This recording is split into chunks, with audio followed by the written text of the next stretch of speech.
Okay then, so in this little talk we're going to be looking at Khrushchev and how he dealt with dissent, i.e.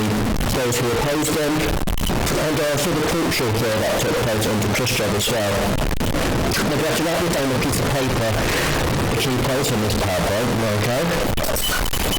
So the first one we're going to be looking at then is, the first thing to get is it kind of a very cover across really that Khrushchev, just like his previous Soviet leaders, did want to maintain his power, did want to maintain his authority, and he was more than happy and willing to use the secret police. As we pointed out in the previous PowerPoint, he altered the secret police and renamed it the KGB, but he still relied very much on the secret police. So a similarity between Khrushchev and all other Soviet leaders, I suppose the Tsarist leaders as well, was a desire to hold on to his authority and the use of the secret police as one means of doing that. However, unlike Stalin, whose use of secret police was brutal and under the control of one man who he appointed, like Beria for example, as we know from that previous lesson, Khrushchev established the KGB and made it accountable towards the Communist Party itself. And in his rise to power, what is really quite interesting under Khrushchev, again, it's a real difference with Stalin, to show, the less brutal means he had, I suppose, but the fact that only Beria was executed for, his political crimes. All the other people who opposed Khrushchev, like Malenkov and co, they all got demoted without being tried to had electric power stations and whatever else. Now, the KGB used far less brutal methods than Stalin's secret police. Secret trials have been banned under Khrushchev. People were no longer being arrested in the middle of the night and never seen again, which is what happened under Stalin. There was now a more kind of open judicial system to all this. However, it did, I suppose, where Stalin's secret was quite brutal and kind of his physical pain, you might argue that Khrushchev's secret police, and this also upon two after the 1980s, were more psychological interrogation methods. People being kept, in isolation, never seeing other people, very strict kind of sleep regimes. So quite a lot of psychological interrogation was also used to understand the questioning during that psychological work, and ask the same question again and again and again over many months or even longer than that. And this was replicated in the Eastern Bloc by the Stasi, which is the secret police of East Germany. And if you ever look on Media, there's actually an article or an extract from a book by Nigel Bushell called Germany United on the Stasi and the methods they used. But again, they mirrored very much the KGB, so do have a look at that if you have a few moments. Now, there was one point in that took place in the Soviet Union under Khrushchev at a place called Novocherkassk, or something like that, in 1962. And you see on this map, it's basically, I don't know if it's actually in Russia or the Ukraine, it's in the very kind of east of the Ukraine. And what happened was, it was caused by wage cuts and Khrushchev's announcements that food prices were going to go up. So again, this is a consequence, I suppose, of the failure of the Golden Red scheme and the maize program to produce extra food in Russia. Obviously, food became a little bit scarcer. It wasn't a famine, but food became in more short supply. So when you saw the food prices happen to be increased. Now, as we know before, Stalin was always very keen to make sure the food prices remained quite low for the workers, but also they had to go up again in 1962, and this triggered off discontent in Russia, and in particular in this particular location. What happened in June of 62 was that strikes took place and demonstrations took place in this town. A lot of the crowd had banners, saying, Lenin and things like this. And on the second day of these strikes, it was quite peaceful strikes. The security services opened fire on the crowds. Again, this has relevance, doesn't it, to previous Soviet leaders, whereby violence was used to deal with protests. A Officially, 22 people were killed at this political uprising and 39 were wounded, but it was kept very quiet throughout the entire time of the Soviet Union. They never really raised or discussed from 1962 up until 1990 on the collapse of the Soviet Union. It was one of those events that was really hushed up in the Soviet times.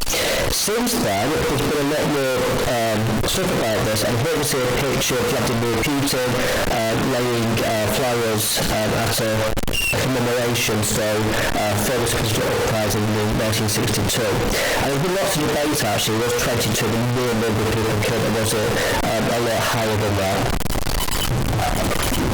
So, in terms of dissent then, under Khrushchev, there's some great similarity from previous rulers, okay, and that need to maintain law and order and prevent uprisings. And again, you could say it was also replicated, wasn't it, on the Eastern bloc as well, you know, like when Hungary, Poland, East Germany kind of wanted to move away from Khrushchev's model.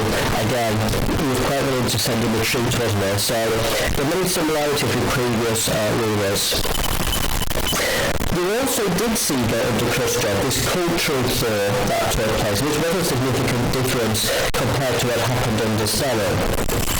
So de-Stalinisation had allowed for some relaxation of censorship which Stalin had imposed. It was now quite okay to actually criticise Stalin. You couldn't criticise the Communist Party, you couldn't criticise the revolution of 1917 because these were core pillars of the Soviet state, but you could begin to attack Stalin himself. And so when you began to see that these poems being produced and books and films being made with some criticism of Stalin. And not always very subtly either. So here we've got Mr. Antokolsky, who said, "He who has died we hate, less than our silence." So, you know, it's not a genius to recognise that. It's obviously about Stalin. He who has died we hate. Sorry about that. That was my landline. I don't think anyone's run me on that for ages. Anyway, so carrying on. Popular books were also written about the labour camps and the terrible experiences which people who'd been in these camps had found. And again, the blame there was always put on Stalin. So there's one, for example, called One Day in the Life of Ivan Denisovich, which was about the daily life in labour camps in Russia.